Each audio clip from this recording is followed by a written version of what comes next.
गणेश जी ने कहा चलूंगा, लेकिन एक शर्त है, हमारी लेखनी रुकने न पाए। लेखनी रुकी कि उठ के चल दूंगा।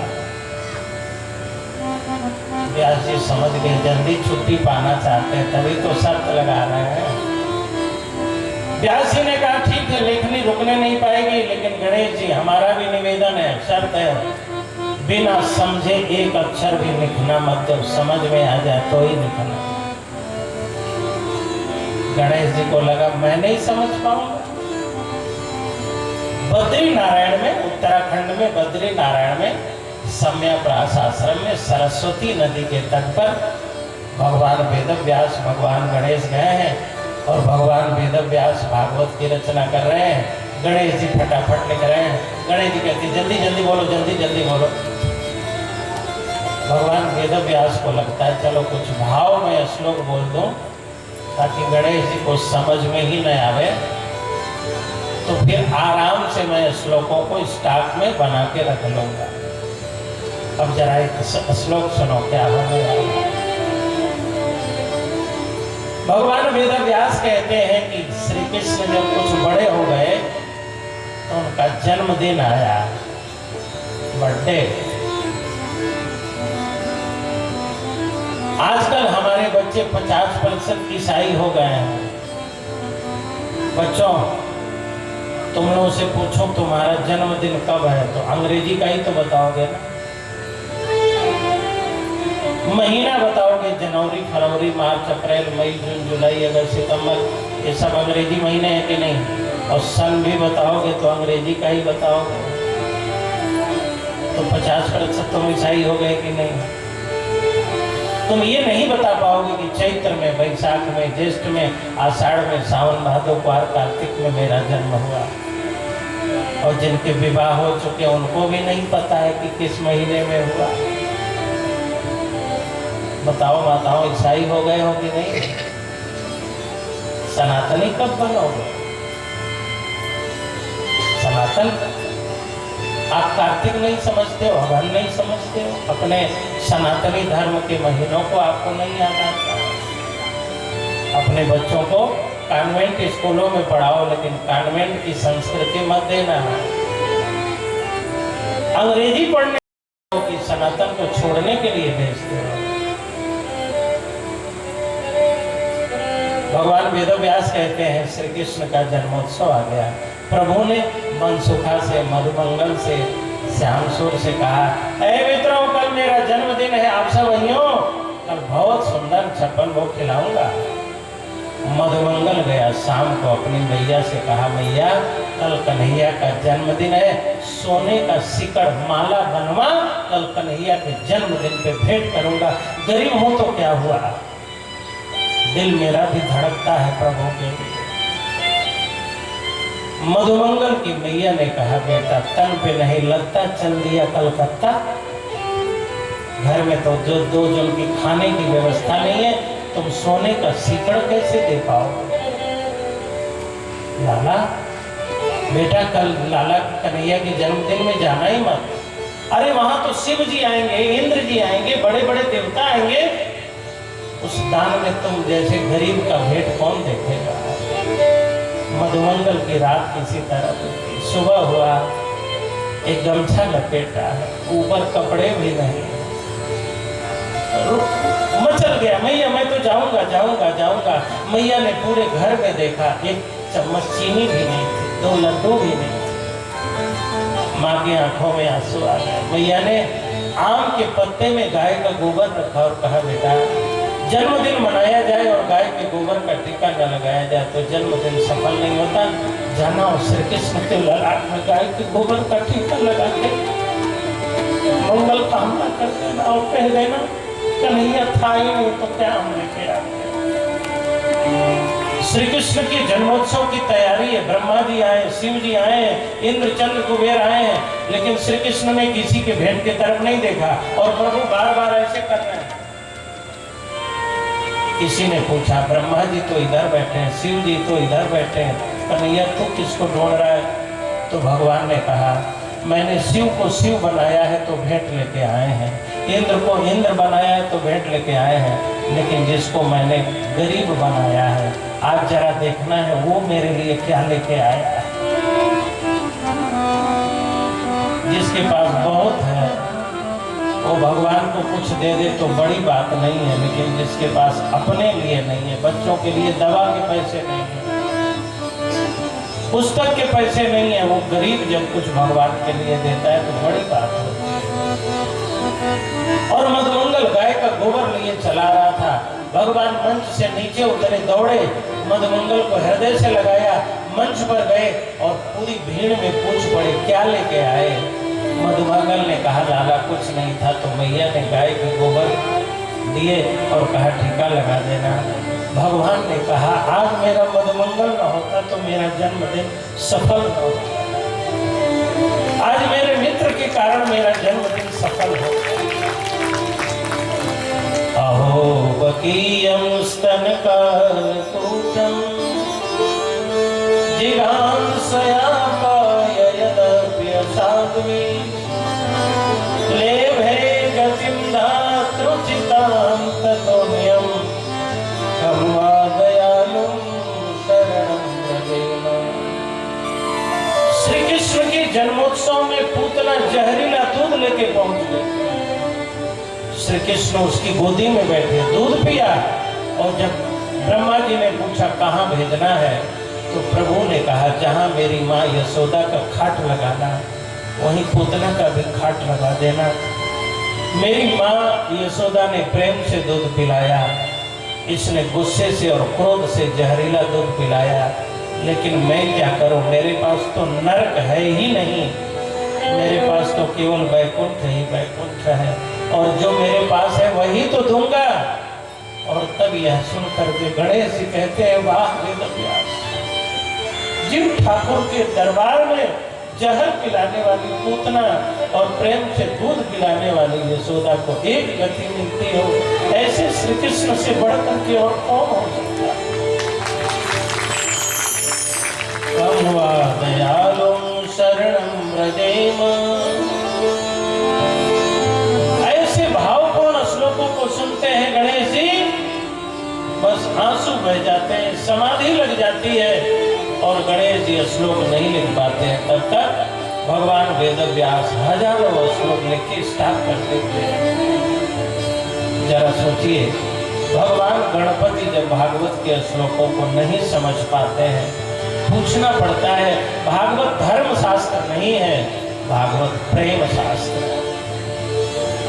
धर्म सभी जानते हैं, अधर्म सभी जानते हैं। दुर्योधन से पूछा गया क्या तू धर्म अधर्म नहीं जानता है, तो दुर्योधन ने कहा जानामि अधर्मम नच मे निवृत्ति, जानामि अधर्मम नच मे निवृत्ति, जानामि धर्मम नच मे प्रवृत्ति। धर्म अधर्म जानता हूँ, लेकिन धर्म में मेरी प्रवृत्ति नहीं होती है, अधर्म से मेरी निवृत्ति नहीं होती है। अच्छा बुरा कौन नहीं जानता, कुत्ते भी जानते हैं, पशु भी जानते हैं, चूहा भी जानता है, गधा भी जानता है, हित अनहित पशु पक्षी जानता है, सभी जानते हैं ये बुरा है। शराबी को मालूम है ये शराब है, गुटखा खाने वाले को मालूम है गुटखा के पैकेट पे लिखा है स्वास्थ्य के लिए हानिकारक है, कौन नहीं जानता है। भगवान वेदव्यास कहते हैं हाँ गणेश जी, श्री कृष्ण ऐसे ही हैं जिनको समझना, ये भाव का ग्रंथ है, ये प्रेम का ग्रंथ है। प्रभु को जानना हो तो प्रेम जरूरी है, और समाज को जानना हो तो प्रेम मत करना, पदार्थ देते रहना। पत्नी को सोने का सीकड़, अंगूठी, गाड़ी, और समय समय से होटल में टोटल कराए रहना, चकाचक मामला। प्रेम के चक्कर में न पड़ना। पत्नी को प्रेम नहीं चाहिए, माल चाहिए, पदार्थ चाहिए, और प्रभु को प्रेम चाहिए। राम ही केवल, राम ही वल्ली, राम ही केवल वल्ली, राम ही केवल भगवान को प्रेम चाहिए, और बाकी लोगों को प्रेम न चाहिए। होटल में टोटल चाहिए, घुमाने ले चलो। भागवत महापुराण की रचना हुई, सत्यम परम धीमहि कह करके भगवान वेदव्यास ने भागवत का आरंभ किया था। जन्माद्यस्य यतोऽन्वयादितरतश्चार्थे स्वभिज्ञः स्वराट् तेने ब्रह्महृदाययादिकवये मुह्यन्ति यत्सूरयः तेजो वारिमृदां यथा विनिमयो यत्र त्रिसर्गो मृषा भावना स्वेन सदा निरस्तकुहकं सत्यं परम धीमहि। सुप्रीम कोर्ट के मुख्य दरवाजे पर लिखा रहता है सत्यमेव जयते नान्यर्थम। भगवान वेदव्यास कहते हैं सत्यम परम धीमहि। भागवत का आरंभ परम सत्य से नहीं परम सत्य से होगा। सत्य की जरूरत सबको है कि नहीं? ईमानदार को है, लेकिन चोरों को भी सत्य की जरूरत है। चोर चोरी करते हैं, बंटवारा के समय कहते हैं ईमानदारी से बंटवारा होना चाहिए, बेईमानी अपने को पसंद नहीं है। चोर का माल भी ईमानदारी के बिना नहीं बढ़ता है। सत्य की जरूरत सबको है, लेकिन सत्य का संरक्षण सभी नहीं कर सकते। फूल सबको चाहिए, लेकिन फूल का पेड़ किसी को नहीं लगाना है। रोड सबको चाहिए, लेकिन रोड किसी को नहीं बनाना है। सत्य की जरूरत सबको है, लेकिन ये तो खंडेलवाल जी जैसे लोग हैं कि कितने भागवत करा चुके और फिर करा रहे हैं। और कल कह रहे थे महाराज जी आशीर्वाद दो, ऐसे कराते रहे। हम अयोध्यावासी आपके इस अच्छे कार्य के लिए अयोध्या से आए हैं, तो आपके लिए ताली बजा रहे हैं खंडेलवाल। अरे तुम काहे को बजा रहे हैं? परेशान हो फालतू में। हम बजा रहे हैं ना, हम अयोध्यावासी बजा रहे हैं। कहाँ ये भागवत नहीं हो पाती है? आपका हृदय कितना पवित्र है। ठाकुर जी की प्रेरणा देखो, हाँ, भगवान की कृपा देखो, कहाँ एक भागवत नहीं। और ये कितने नंबर की भागवत जी की कथा आप करा रहे हो?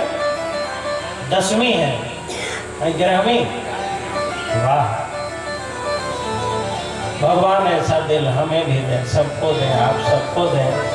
ये धर्म और सत्य का संरक्षण है। सत्य की जरूरत सबको है, लेकिन सत्य का संरक्षण सत्यवादी हरिश्चंद्र ने संरक्षण दिया था। गंगा की जरूरत है, लेकिन भगीरथ सब नहीं बन सकते। राम की जरूरत है, लेकिन दशरथ जैसे प्राण देने वाले दशरथ सब नहीं बन सकते। आज की कथा यही विश्राम। कल पुनः 4 बजे आइएगा। समय से कथा आरंभ करेंगे, समय से विश्राम करेंगे, प्रयास करेंगे 7 बजे तक पूर्ण कर दे रो। लेकिन 2-4 मिनट तो चलेगा कि नहीं चलेगा? चलेगा कि दौड़ेगा? अच्छा बताओ, रेलवे स्टेशन पे टाइम टेबल लिखा रहता है, तो विश्राम स्थान भी तो लिखा रहता है विश्रामालय कि मान लो गाड़ी 10 मिनट लेट ही जो हो जाए तो आराम करने का जगह। तो हम कोशिश करेंगे और सभी को बता दीजिएगा, समय से आइएगा। 4 बजे से पूर्व अयोध्या से आए हुए संगीतकार भजन गाएंगे। भजन सुनिए, प्रोत्साहन करिए। थोड़ा पहले आ जाइए, थोड़ा भजन भी सुनिए, फिर 4 बजे से प्रवचन होगा। अब सिंह साहब से आग्रह है हमें, और जो पूरा निकाल के ले आओ आनंद।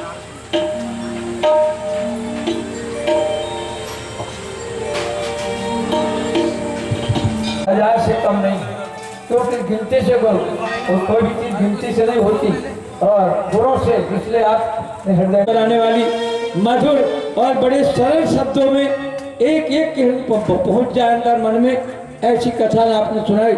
मैं पुनः आपको प्रणाम करता हूं और सभी क्षेत्रवासियों से निवेदन करता हूं कि जहां अपने सभी को बताएं और ज़्यादा से ज़्यादा संख्या में लाभ उठाएं। ज़्यादा तो वैसे तो पूरी उम्मीद है कि हम कथा में जो है पूरा पंडाल अभी ऐसा भरेगा कि जो है जगह नहीं मिलेगी, लेकिन ज़्यादा लाभ उठाएं। ये नहीं कि हम केवल 1-2 दिन 3 दिन लाभ उठाएं, ज़्यादा लाभ उठाएं, ऐसा मेरा निवेदन है। और मैं पुनः ये सभी से निवेदन करता हूँ कि आरती के बाद सभी प्रसाद लेकर के जाएं और पुनः सबको बताएं। और पुनः मैं आपको प्रणाम करता हूँ इन शब्दों के साथ आगे।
आरती ले लीजिए और प्रसाद की व्यवस्था है, प्रसाद लेके तब आप लोग जाइए, फिर कल समय से आइए। और आप सभी परिचित है कि हमारे अयोध्या श्री राम जन्मभूमि जहाँ मर्यादा पुरुषोत्तम प्रभु राम की साक्षात जन्मस्थली ऐसे अयोध्या धाम से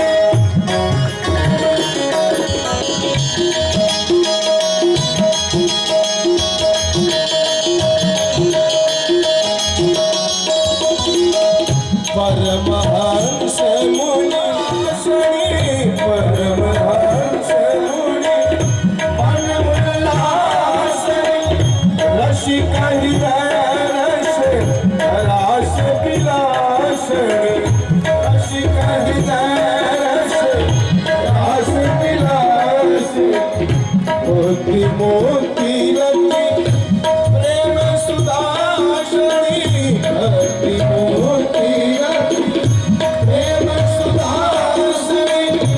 कथा अकिंचन प्रिय सुदान की आरती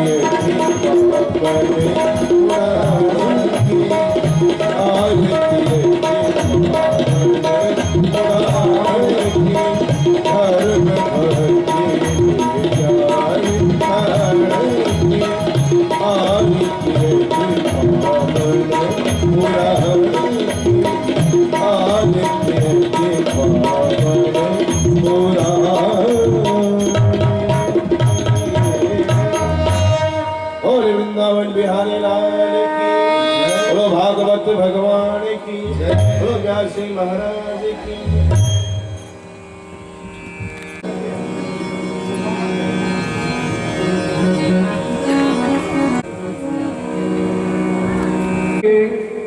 अगर ध्यान से देखिए तब दिखते भगवान, ज्ञान की श्री आंख से और यह होता आसान।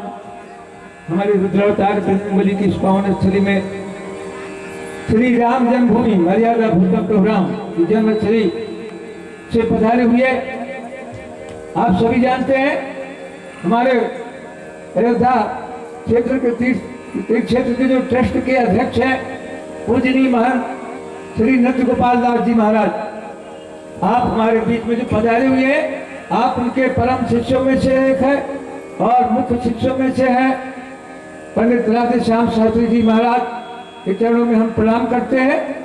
और हम सभी का सौभाग्य अपने आप समझते हैं कि हमें ऐसा शुभ अवसर मिला, अतः हम सभी चूके ना, और आपकी कथाओं से जो आपने कल कथा जो प्रसारित किया, आपके मुखारबिंदों से जो निकली वो बड़ी ही हृदयंगम कराने वाली थी।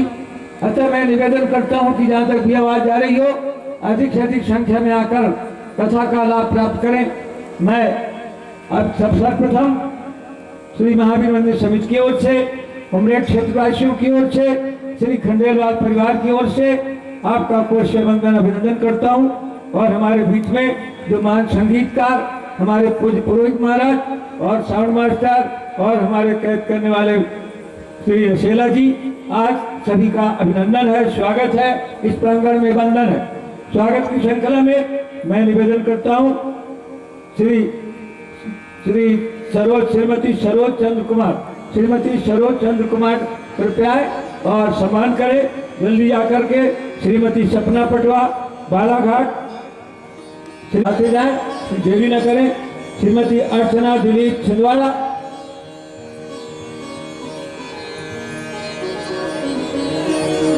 श्रीमती कंचन पुरुषोत्तम सागर,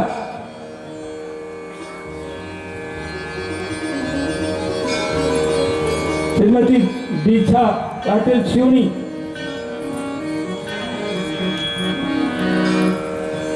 श्रीमती नंदिनी पटवा हरई,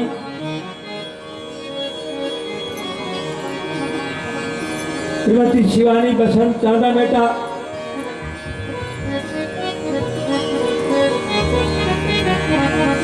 श्री राहुल खंडेलवाल उमरेट, श्रीमती सपना हरई। आप सभी आकर के श्री जी का सम्मान करें।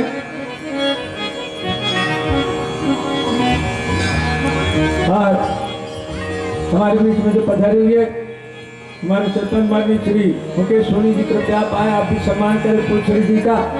और हमारे विधौरा से पधारे हुए श्री केधारी पवार और उनके साथ और भी दो गाँव भी आए हुए विधौरा से, जो भी आए हुए कृपया करके श्री जी का सम्मान करें। विधौरा से पधारे हुए जो भी अतिथि हैं वहाँ करके सम्मान करें। और आदरणीय पुरुषोत्तम शर्मा जी से भी हम निवेदन करते हैं।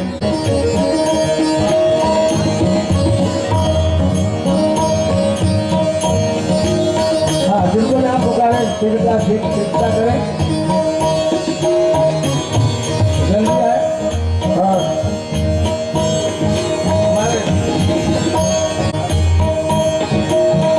श्री गजानंद पवार जी कृपया हमारे श्री अभिषेक दुबे व्यास भजन गायक का सम्मान करें। हाँ, श्री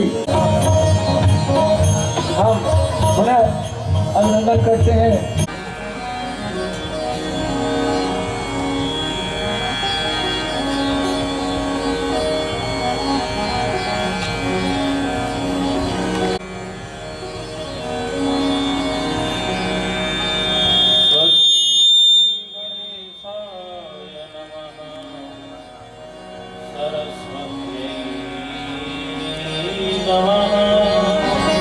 थोड़ा सा गैप छोड़ना जरूरी है, लाइन से टच होना चाहिए।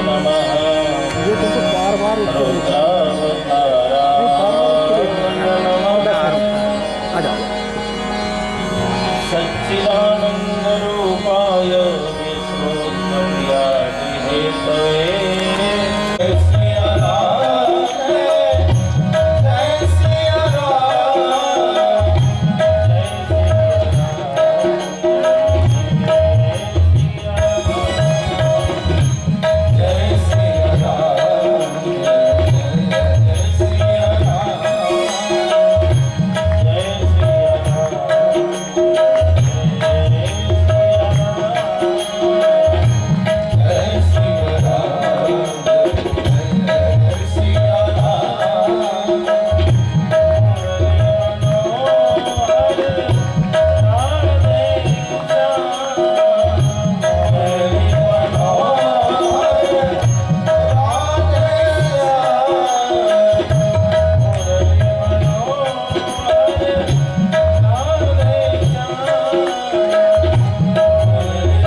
नदी के पवित्र तट नैमिषारण्य में चले। मंच की आवाज को बढ़ाइए। हमें मंच की आवाज चाहिए, बाहर से हम नहीं कह रहे हैं, मंच की आवाज को बढ़ाइए। 88,000 ऋषि मुनि महात्मा बैठे हैं और सूत जी महाराज से भागवत महापुराण के विषय में प्रश्न किया। कल भक्ति ज्ञान वैराग्य, माया मोह से मुक्ति और भगवान के दर्शन के संदर्भ में प्रश्न था। फिर नया प्रश्न आया कि किम श्रेयः शास्त्र सारः स्वावतार प्रयोजनम के कर्म के अवतारास्य धर्म कम शरणम गतः। इको थोड़ा डाउन करिए, इको कम करिए।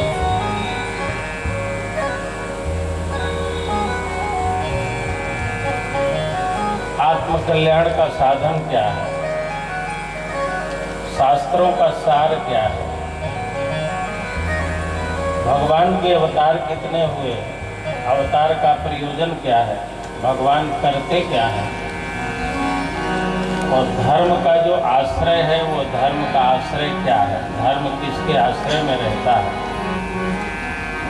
सूत जी महाराज इन 6 प्रश्नों को आधार बना करके ऋषियों को भागवत को बढ़ा दिया। आपने पढ़ाइए, बेस बढ़ा। नारद जी ने भगवान वेद व्यास को प्रेरणा दी। वेद व्यास ने भागवत महापुराण की रचना की। भागवत प्रेम का ग्रंथ है,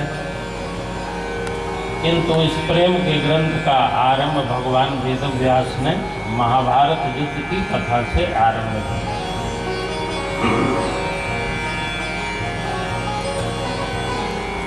भागवत भक्तों की कथा है, प्रेम की कथा है, लेकिन इस कथा का आरंभ हुआ है महाभारत युद्ध की कथा से।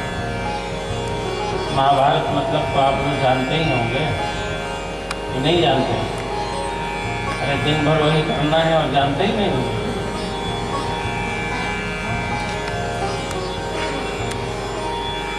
एक लड़की का ब्याह होने वाला था, लड़के वाले देखने गए। लड़के वाले बड़े धर्मात्मा थे। उन्होंने लड़की से पूछा, बेटी तुम्हारा ब्याह होने वाला है, तुम हमारे घर में बहू बन करके चलने वाली हो, तो हमारे घर में तो धर्म का वातावरण है, रोज सत्संग होता है, तो गीता, भागवत, रामायण, महाभारत, वेद कुछ जानती हो? लड़की ने कहा जी जी जानती हूँ, जानती हूँ, जानती हूँ। लड़के वालों ने कहा तो बताओ क्या जानती हो?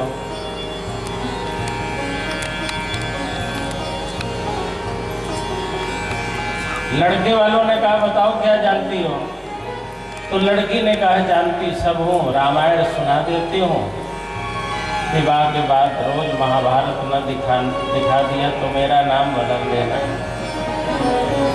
विवाह के पहले रामायण और विवाह के बाद रोज महाभारत। कहीं लड़ाई हो रही हो, पूछ दो क्या हो रहा है, क्या चल रहा है, तो लोग कहेंगे महाभारत हो रहा है।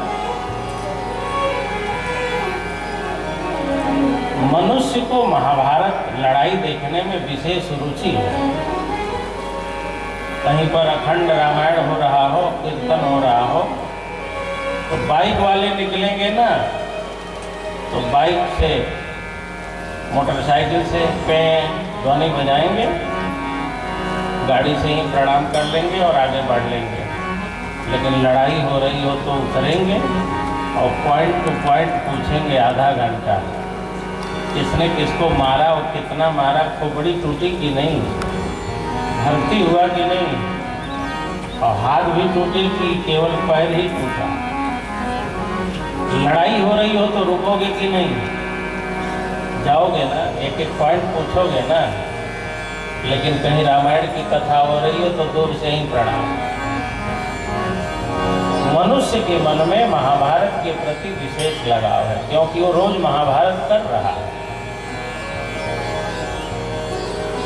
हमारी बुद्धि ने कहा चलो कथा सुनाए, तो मन ने कहा कल सुन लेंगे, आज कौन जल्दी पड़ी है। हो गया कि नहीं महाभारत। हमारे विचार ही हमसे लड़ते रहते हैं।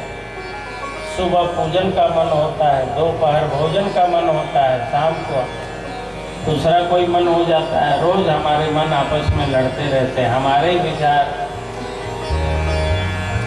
हम आज कुछ और कहते हैं, कल कुछ और कहते हैं, परसों कुछ और कहते हैं, नरसों कुछ और कहते हैं। रोज हमारे विचार, हमारे व्यवहार, कल के कथन में आज के कथन में फर्क है। कल हमने कहा दान करेंगे और आज मन कह रहा है फालतू में फंस गए, यार नहीं कहना चाहिए। समाज में खड़े हैं बोल दिया, फिर घर गए तो पछताते हैं, फालतू में इतना दान देने को बोल दिया। हमारे विचार लड़ते हैं। महाभारत निरंतर हो रहा है और महाभारत होना भी चाहिए, लेकिन अपनों में नहीं होना चाहिए। महाभारत दूसरों से होना चाहिए। जो महाभारत करने के लिए तैयार नहीं है, जीवन में उसे सुख शांति की प्राप्ति नहीं होगी। महात्मा गांधी ने कहा कि एक गाल पे कोई थप्पड़ मारे तो दूसरा फैला देना। मैं इस बात से सहमत नहीं हूँ, न भागवत सहमत।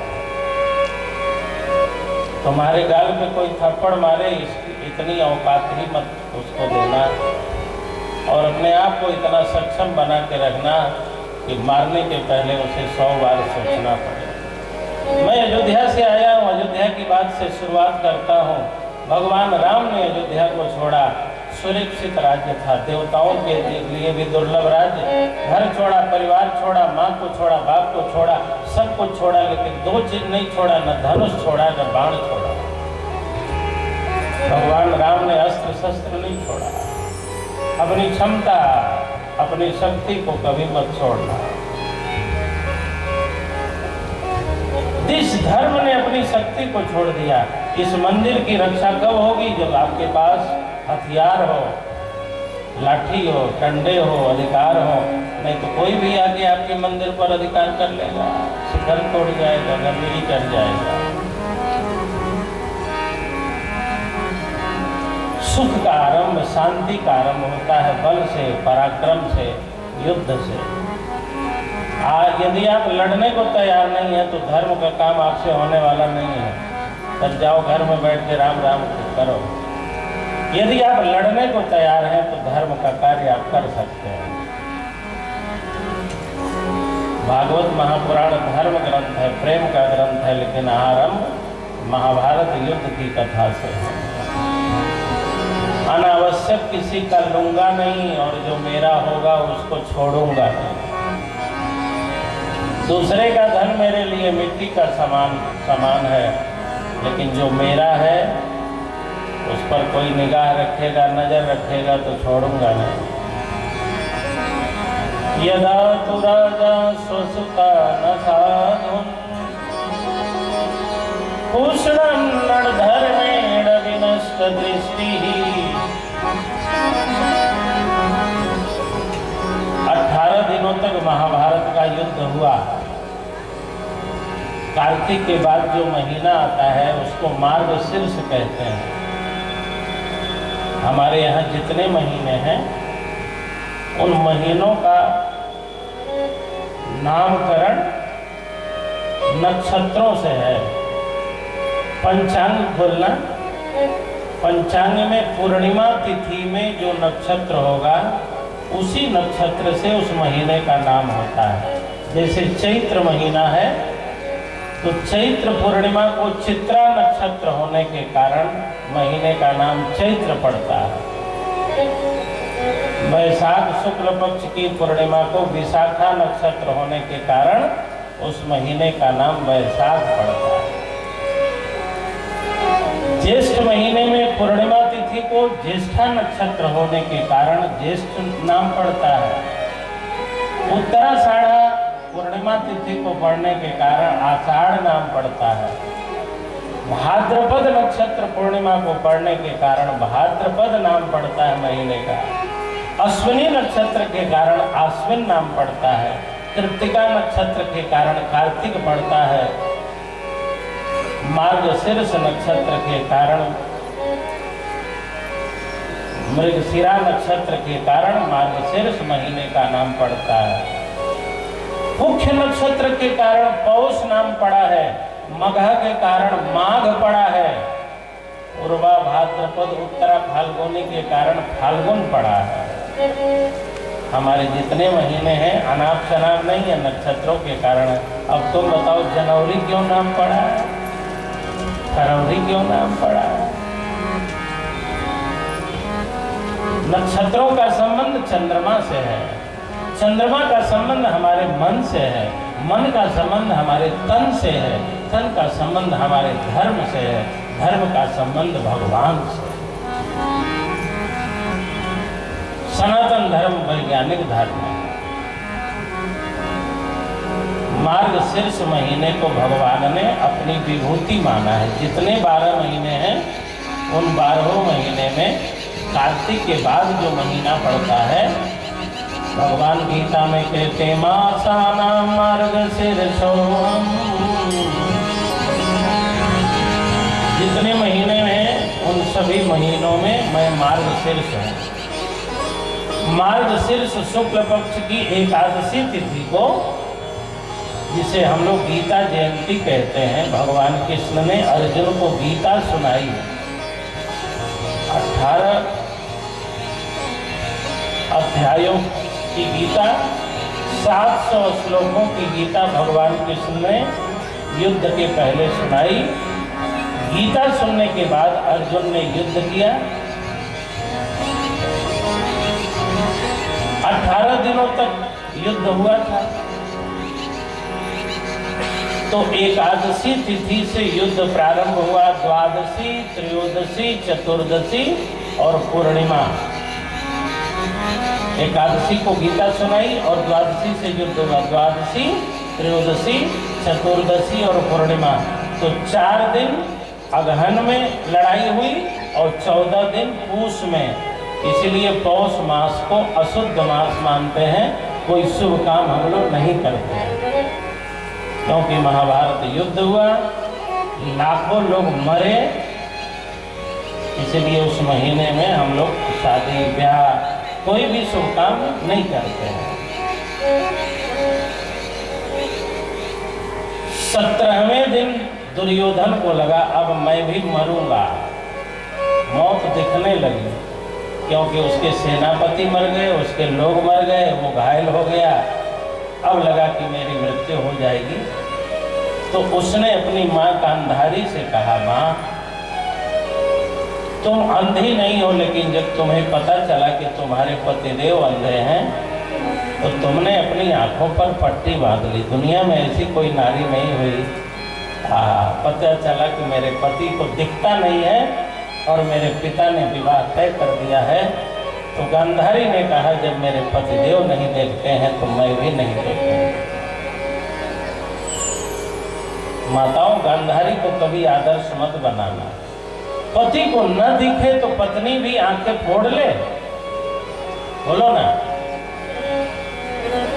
पतिदेव अंधे हो तो पत्नी भी अंधी हो जाए।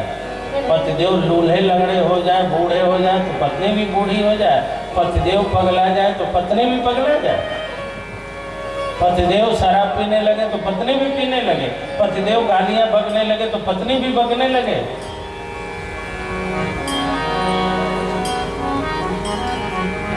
धृतराष्ट्र अंधा था, पत्नी ने, गांधारी ने आंखों पर पट्टी बांध ली और मम्मी पापा को दोनों को दिखना बंद हो गया और माता पिता को दोनों को दिखना बंद हो जाएगा तो उसका बच्चा दुर्योधन ही होगा।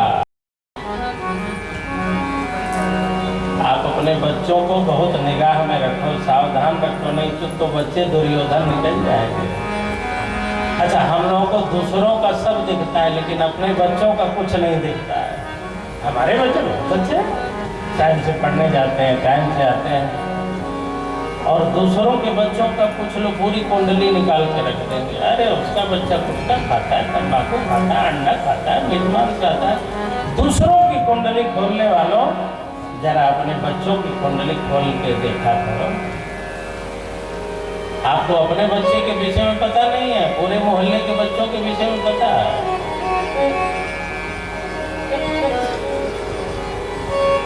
जो लोग अपने बच्चों के दोषों को नहीं देखते हैं, समझ लो वही गांधारी और धृतराष्ट्र की भांति होते हैं। अपने बच्चों के प्रति कभी भी भरोसा मत करो, सजग सावधान सशंकित दृष्टि बना के रखो। दुर्योधन ने कहा, माँ तुमने कभी आंखों से देखा नहीं है, सुना है जो अपने आंखों से कभी कुछ गंदा नहीं देखता है उसके आंखों में शक्ति आ जाती है। जो अपनी बाड़ी से कभी गलत नहीं बोलता है उसकी बाड़ी में शक्ति आ जाती है। जो अपने पैरों से चल के कभी गंदे जगह नहीं जाता है उसके पैरों में शक्ति आ जाती है। जो अपने जीभ से गलत स्वाद नहीं लेता है उसके जीभ में शक्ति आ जाती है। जो अपने मन से कभी गंदा नहीं सोचता उसके मन में शक्ति आ जाती है। माँ तुमने आंखों से कभी किसी को देखा नहीं है, सुना है बड़ी शक्ति आ गई है, पट्टी खोल दो, मेरे शरीर को देख लो, मेरा शरीर वज्र का हो जाए, फिर भीम गदा मारते रहेंगे, मैं मरूंगा नहीं। माँ की ममता खड़ी हो गई। गांधारी ने कहा, बेटा सारे कपड़े उतार दो, नंगे हो जाओ, मेरे सामने आ जाओ, मैं तुम्हारे लिए आंखों की पट्टी हटाऊंगी और तुम्हें देखूंगी, तुम्हारे शरीर को वज्र जैसा बना दूंगी।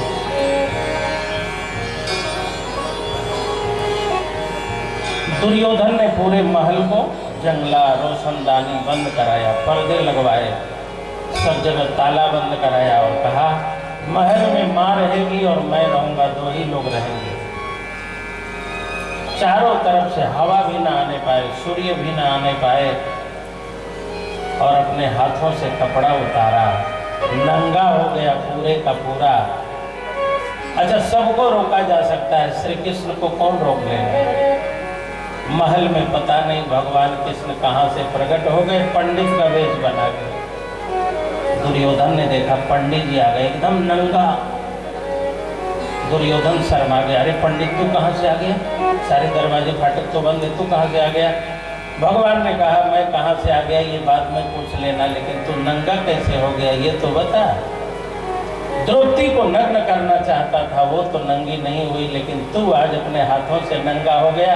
दुर्योधन एक बात जान लेना, दूसरों को जो नंगा करना चाहता है वो अपने हाथों से नंगा हो जाता है। तुझे किसने नंगा कर दिया ये तो बता, तेरे किसने कपड़े उतार दिए ये तो बता। दुर्योधन ने कहा, किसी ने नहीं उतारे, मैंने अपने हाथों से उतारा। दूसरों की इज्जत उतारोगे तो अपने हाथों से इज्जत उतारोगे, दूसरों की प्रतिष्ठा खराब करोगे तो अपने हाथों से प्रतिष्ठा उतार लोगे। भगवान ने कहा, दुर्योधन कमर में लंगोटी पहन लो, जवान हो, माँ के सामने नग्न हो के मत जाओ, कुछ तो शर्म करो। दुर्योधन ने केले के छिलके पहन लिए, कमर में लंगोटी भरकर माँ के सामने गया, माँ पट्टी खोलो। माँ ने पट्टी खोली, दुर्योधन का पूरा शरीर वज्र का हो गया, लेकिन कमर कच्चा ही रह गया। गांधारी ने कहा, बेटा मैंने तो कहा था पूरे बदन को नंगा करके लाना, ये कमर में लंगोटी क्यों पहन ली, किसने सिखाया? दुर्योधन ने कहा, माँ एक पंडित जी मिल गए थे, उन्होंने सिखाया था। गांधारी ने ध्यान लगा के देखा तो पता चला कोई पंडित जी नहीं थे, तो कन्हैया जी थे। गांधारी ने कहा, बेटा सावधान रहना, तुम्हारे कमर पे ही प्रहार हो। माताओं मैं आपसे पूछता हूँ, आप पूजा करो, पाठ करो, आप तो अच्छी हो जाओ और आपके बेटे दुर्योधन हो जाएं, तो तुम्हारे पतिव्रता होने से और तुम्हारे बहुत पूजा पाठ कर लेने से क्या हो जाएगा? बोलो जरा, अरे बोलो ना। गांधारी तो बड़ी पतिव्रता नारी थी, लेकिन उसका बेटा तो दुर्योधन निकल गया। यदि तुम्हारी संतानें खराब हो गई तो तुम्हारी पूजा पाठ 2 कौड़ी का, और तुम्हारे बच्चे यदि संस्कारी निकल गए तो तुम्हारे पूजा पाठ का प्रभाव 1000 करोड़ गुना लाभदायक है। ध्यान रखना, आप मंदिर आते हो तो आपके बच्चे कहाँ जा रहे हैं इसका भी ध्यान रखना, वो भी आपके साथ मंदिर आए हैं। आप कथा में जा रहे हो तो वो भी कथा में आए, और कथा में नहीं है तो हैं कहाँ, इसका पूरा ध्यान रखना होगा। गांधारी के पातिव्रत्य का क्या लाभ दुर्योधन को मिला? और ध्यान रखना, परिवार सबसे बड़ा बल होता है। आपके पास कुछ भी न रह जाए लेकिन परिवार का बल आपके साथ है तो आप दुनिया के सबसे धनवान व्यक्ति हो, और परिवार विघटित हो गया तो समझ लो सबसे दरिद्र आदमी। जिसने अपने परिवार को नहीं संभाला वो जिले को क्या संभालेगा?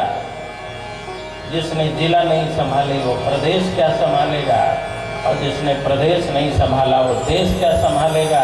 और जो देश नहीं संभाल पाया वो विश्व कहाँ संभाल पाएगा? घनश्याम दास बिड़ला ने कुमार मंगलम को 1 रुपये दिए। लो बेटा, बेटे ने फेंक दिया। कहा इतने बड़े आदमी का बेटा हो के 1 रुपया दे रहे हो, मुझे नहीं चाहिए। घनश्याम दास बिड़ला ने कहा बेटा जो 1 रुपया नहीं संभाल सकता वो 1 करोड़ क्या संभालेगा? मैं तुम्हें उत्तराधिकारी नहीं बनाऊंगा। जो 1 रोटी नहीं संभालेगा वो 1000 रोटी कहाँ से संभाल पाएगा? अंतिम दिन भीम ने गदा से प्रहार किया, दुर्योधन की जंघा टूट गई, दुर्योधन मूर्छित होकर गिर पड़ा। उसे मैत्रेय ऋषि का श्राप था कि सुख और दुख दोनों एक साथ आएंगे तब तुम मरोगे। मरण काल में दुख आता है, सुख कहाँ होता है? उसकी मौत में भी बड़ा लोचा था, बड़ा झंझट था। जो दुष्ट आदमी होता है उसका जीवन भी झंझटपूर्ण और मौत भी झंझटपूर्ण। उसने मरते मरते रात में उसने दुर्योधन ने अश्वत्थामा से कहा, अश्वत्थामा पांडव जीत चुके हैं, सो रहे होंगे, जरा जाओ उनके सिर काट के लेके आओ, मुझे दिखा दो। उनके मरने की खुशी में और अपने मरण के दुख में, सुख दुख दोनों में मेरी मृत्यु हो जाएगी। अश्वत्थामा कौन है जानते हैं? खंडेलवाल जी, अश्वत्थामा को इसकी बढ़ाओ, इसकी इधर वाले। अश्वत्थामा कौन है?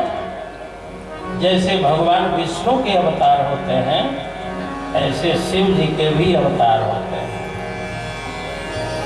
शिव जी इस पृथ्वी पर श्वेत मुनि बन के, शरभ ऋषि बन के, दुर्वासा बन के, हनुमान जी बन के और अश्वत्थामा बन के आ चुके हैं। ये सब शिव के अवतार हैं। शिव जी ने अवतार तो बहुत लिए लेकिन केवल एक अवतार पूजा गया जो आपके दरबार के अधिष्ठात्र देवता है। तो खड़े वाले जो दद्दा है ना, महावीर है ना, शिव जी आए तो बहुत बार लेकिन पूजे गए हनुमान जी के रूप में। हनुमान जी देखने में बंदर जैसे दिखते हैं ना, शिव जी बंदर बने तो पूजे गए लेकिन बाकी शिव के किसी रूप की कोई पूजा नहीं हुई, कोई मंदिर न बन पाया। कारण क्या है बताओ? वो दुर्वासा है तो ब्राह्मण है, अश्वत्थामा बन के आए, ब्राह्मण बन के आए। ब्राह्मण की पूजा नहीं हुई लेकिन बंदर की पूजा हुई। ब्राह्मण की पूजा, अश्वत्थामा का कोई दुनिया में आप मंदिर नहीं पाएंगे लेकिन बंदर का कोई ऐसा मोहल्ला नहीं है जहाँ हनुमान जी के मंदिर ना हो, क्योंकि भगवान शिव बंदर बन के आए लेकिन राम जी के सत्संग में रहे। और ब्राह्मण बन करके अश्वत्थामा बन के आए लेकिन दुर्योधन के कुसंग में रहे। कुसंग धाराशायी कर देता है। शिव भी पृथ्वी पर आ जाए और कुसंग में रहने लगे तो उनकी भी पूजा नहीं होगी, और एक बंदर भी आ जाए लेकिन राम जी के सत्संग में रहने लगे तो उसकी भी पूजा होने लगेगी। कुसंग में मत जाना। और कुसंग किसे कहते हैं जानते हो? अच्छा, मिट्टी में पानी डाल दो तो मिट्टी क्या बन जाएगी? कीचड़। मिट्टी के लिए पानी कुसंग के समान है, लेकिन उसी मिट्टी को हवा मिल जाए तो वो मिट्टी कहाँ चली जाएगी? आकाश में। मिट्टी के लिए हवा सत्संग के समान है और मिट्टी के लिए पानी कुसंग के समान है, क्योंकि मिट्टी को पानी ने कीचड़ बना दिया और मिट्टी को हवा ने शिखर पर पहुंचा दिया। तो जो ऊंचाई पर आपको ले जाए वो सत्संग होता है और जो नीचे ले जाए वो कुसंग होता है। तो मिट्टी को पानी ने कीचड़ बना दिया, तो पानी कुसंग के समान है कि नहीं? बोलो, अरे बोलो ना। तो कल से पानी पीना बंद कर दो। नहीं पियोगे? अब नहीं पियोगे? जितने बोतल हैं हटाओ अपने पास से। मैं तो पी रहा हूँ, मैं तो पी रहा हूँ, आप लोग बंद कर दो पानी। पानी नहीं खराब है। सत्संग का अर्थ है किसी की निंदा मत करो। सत्संग में निंदा नहीं होती है। पानी सबके लिए नहीं खराब है, पानी मिट्टी के लिए खराब है।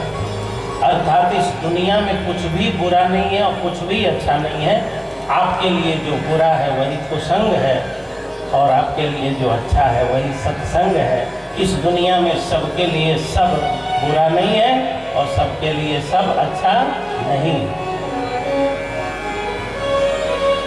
एक पुरुष के लिए अपनी पत्नी सत्संग के समान है और पराई नारी कुसंग के समान है। अपनी पत्नी से काम धर्म है और पराई नारी के प्रति काम अधर्म है। आपको सेव पसंद है, हमको संतरा पसंद है। हमें सेव मिल जाए तो टेंशन और आपको संतरा मिल जाए तो टेंशन। बताओ, सेव टेंशन देता है कि संतरा? न सेव में टेंशन है, संतरा में टेंशन है, हमारे पसंद में टेंशन है। हमें जिलेबी पसंद है, जिलेबी मिले तो अच्छा और न मिले तो बुरा। और आपको नहीं पसंद है, मिल जाए तो बुरा। वस्तु खराब नहीं है, हम लोगों के विचार के कारण गड़बड़ है।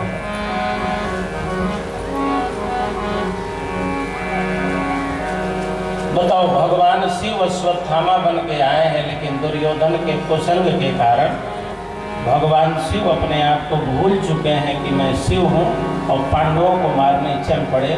कुसंग आपके ज्ञान को, आपके विवेक को, आपके बुद्धि को हर लेता है। आप अपने संस्कार को भूल जाते हैं, आप अपने स्वभाव खानदान को भूल जाते हैं और जो नहीं करना चाहिए वो कर बैठते हैं। आप सब ऋषि मुनियों की संतान हैं। आपके गोत्र हैं कि नहीं है?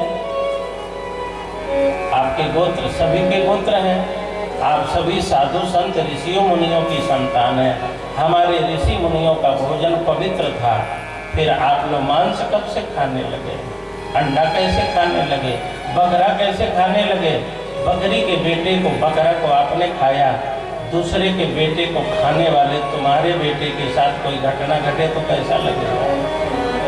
दूसरों के बच्चों को खा के स्वाद बनाने वालों, तुम्हारे बच्चों का कल्याण कैसे होगा जब दूसरों के बच्चों को खाओगे तो? खाने के लिए चावल दाल रोटी नहीं है। ऋषि मुनि की संतानें कब से बकरा बकरी खाने लगी? बताओ, कब से गंदा भोजन ग्रहण कर लिया? ये कुसंग का प्रभाव है। आप अपने आप को भूल गए कि हम कौन हैं। अच्छा, एक बात बताओ, 1 कुंटल दूध में 1 बूंद जहर डाल दिया जाए तो प्रभाव दूध का रहेगा कि जहर का? और न मालूम हो तो 1-1 गिलास पी के कल बता देना, ठीक है ना? माइक वाले तो पक्का ही पी के बताना, छोड़ना मत, देखा जाएगा क्या होता है। 1 कुंटल दूध में 1 बूंद जहर के डाल दिए जाए तो प्रभाव जहर का ही रहेगा, दूध का नहीं।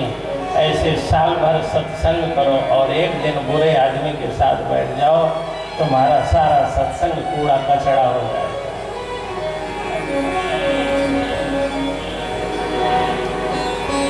दुर्योधन के कहने पर अश्वत्थामा पांडवों को मारने के लिए गया अश्वत्थामा ब्राह्मण है, द्रोणाचार्य का पुत्र है, चिरंजीवी है, 7 चिरंजीवियों में एक है। जहाँ भगवान परशुराम बैठते हैं, हनुमान जी बैठते हैं, वहीं अश्वत्थामा का आसन लगता है। अश्वत्थामा बलिर्व्यासो हनुमांश्च विभीषणः कृपा परशुरामस्य सत्येन चिरजीविनः। जहाँ भगवान परशुराम की कुर्सी लगती है वहीं अश्वत्थामा की कुर्सी लगती है। जहाँ हनुमान जी बैठते हैं वहीं अश्वत्थामा की कुर्सी लगती है। कद देखो कितना बड़ा, कद देखो कितना बड़ा। ब्राह्मण है, शिव का अवतार है, लेकिन आज्ञा का पालन किसका कर रहा है? दुर्योधन का। बुरे लोगों की आज्ञा का पालन जब अच्छे लोग करने लगे तो समझ लेना कुसंग हावी है। और अच्छे लोगों की आज्ञा का पालन जब बुरे लोग करने लगे तो समझ लो न अब कल्याण होने वाला है। दुर्योधन की आज्ञा का पालन अश्वत्थामा करने चला है। पांडवों को लेके भगवान कृष्ण कहीं अन्यत्र चले गए। उनके बिस्तरों पर उनके बच्चे आके सो रहे थे। अश्वत्थामा ने अंधेरे रात में 5 बच्चों का सिर काट डाला, लाके दुर्योधन को दिखाया। दुर्योधन ने कहा ये पांडव नहीं है, पांडवों के बच्चे हैं। अब बेटा मैं तो मरने जा रहा हूँ, अश्वत्थामा तुम अपनी जानो, पांडव बच चुके हैं और सुबह होते होते तुम्हें भी मरना ही पड़ेगा। बुरा आदमी फंसता भी है और फंसाता भी है, और अच्छा आदमी बचता है और बचाता भी। स्वयं फंसा और फंसा गया ना। प्रातःकाल द्रौपदी जी बच्चों को जगाने के लिए गई। 5 बच्चों की लाश पड़ी है। माता सुतानां निधनं सुतानां, माता शिशूनां निधनं सुतानां, निशम्य घोरं परितप्यमाना, तदा रुदत बाष्पकलाकुलाक्षी तां सांत्वयन्नाह किरीटमाली। अर्जुन ने कहा मैं प्रतिज्ञा करता हूँ द्रौपदी, तुम्हारे बच्चों का हत्यारा जहां भी गया होगा पकड़ के लाऊंगा, उसका वध करूंगा, उसके सिर पर पैर रख के उसके खून से तुम स्नान करना। अर्जुन ने प्रतिज्ञा की और भगवान कृष्ण से कहा कि रथ लाइए। काम तो मैं करूंगा लेकिन सारथी आप बन जाइए। देखो अपने आप को निमित्त कारण बनाना चाहिए, उपादान कारण नहीं। ये सोचो जो भी काम हो रहा है करते हो तुम कन्हैया, मेरा नाम हो रहा है। अपने आप को उपादान मुख्य कारण मत बनाइए। आप मुनीब बन के काम करिए, सेठ बन के काम मत करिए। अच्छा मुनीब को हानि हो जाए तो क्या हानि और लाभ हो जाए तो क्या लाभ? मुनीब का जो वेतन निर्धारित है उतना ही मिलना है, लेकिन सेठ जी को लाभ हो जाए तो लाभ और मामला डूब जाए तो हानि हो गई ना। तो सेठ बनने में भलाई नहीं है, मुनीब बन करके काम करो। भगवान कृष्ण और अर्जुन चले हैं अश्वत्थामा को ढूंढने के लिए, और अश्वत्थामा भागता भागता बद्री नारायण के तरफ चला गया। अश्वत्थामा ने ब्रह्मास्त्र चलाया, अर्जुन ने भी चलाया, दोनों लड़ गए। अर्जुन ने समेट लिया ब्रह्मास्त्रों को, रस्सियों से बांध करके रथ में बांध दिया गया और घसीटते हुए लाया गया। जहाँ द्रौपदी जी बच्चों को लेकर के रो रही थी वहीं अश्वत्थामा को लाया गया। अर्जुन ने कहा देवी मैंने प्रतिज्ञा की थी तुम्हारे बच्चों के हत्यारे को मारा जाएगा, पकड़ के लाया हूँ, अब मार दो। और जैसे अर्जुन ने तलवार उठाया तैसे द्रौपदी को याद आ गई मेरे अपने बच्चों के मरण से दुख हो रहा है, रोना आ रहा है, इनको मारा जाएगा तो इनकी माँ रोएगी।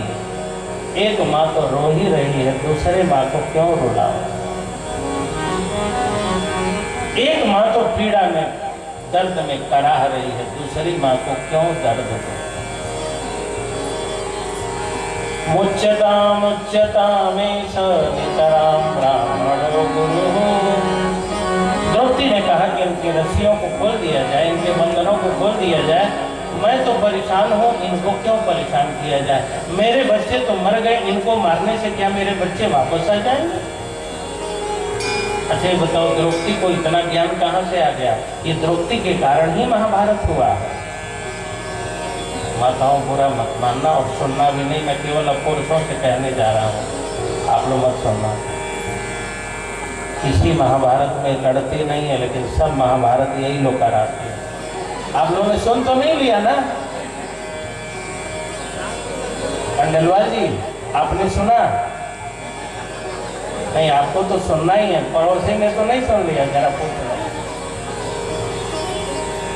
घर की जितनी लड़ाइयां हैं शुरू यही करती हैं, लेकिन जब दो भाइयों की लड़ाइयां शुरू होती हैं, पड़ोसी भाई, अरे छोड़ो जी, तुम भी बिना मतलब के लड़ने लगते हो, भिड़ गए हो। पेट्रोल यही डालती हैं, बैठे रहते हो, बोल नहीं पाते हो इतना। और जब शुरू होता है, अरे छोड़ो जाने दो, बिना मतलब का टेंशन ले रहे। महाभारत क्यों हुआ बताओ? पांडवों के राजसूय यज्ञ में दुर्योधन की हंसी किसने उड़ाई थी? अंधों के अंधे होते हैं, किसने कहा था? द्रौपदी ने। यदि द्रौपदी ने मजाक न की होती, एक बात बताएं, मनोरंजन के लिए व्यक्ति का मजाक मत उड़ाओ, मजाक का मजाक उड़ाओ, व्यक्ति का मजाक नहीं। कई लोग हंसी मजाक व्यक्तिगत कर देते हैं, तुम काले हो, तुम गोरे हो, तुम छोटे हो। कभी भी व्यक्तिगत वैयक्तिक मजाक और हंसी नहीं होना चाहिए। और यदि हंसी तुम्हारी कोई उड़ा दे और बुरा लगता है तो कभी दूसरों की हंसी मत उड़ाया करो। कई लोगों को दूसरों की हंसी उड़ाने में बड़ा मजा आता है, लेकिन जब उनकी लड़ उड़ती है ना तो बुरा लगता है।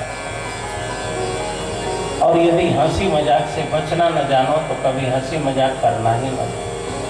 हंसी मजाक से बड़ी बड़ी हानियां हो जाती हैं, बड़े बड़े नुकसान हो जाते हैं। ये बच्चों का क्या, जब देखो तब खी लगाए रहते हैं। और इनका रिजल्ट खराब हो जाए, कोई मजाक कर दे, तब देखो इनका मुंह कैसा बनता है, लगता है पूरा पाकिस्तान का चेहरा बन गया।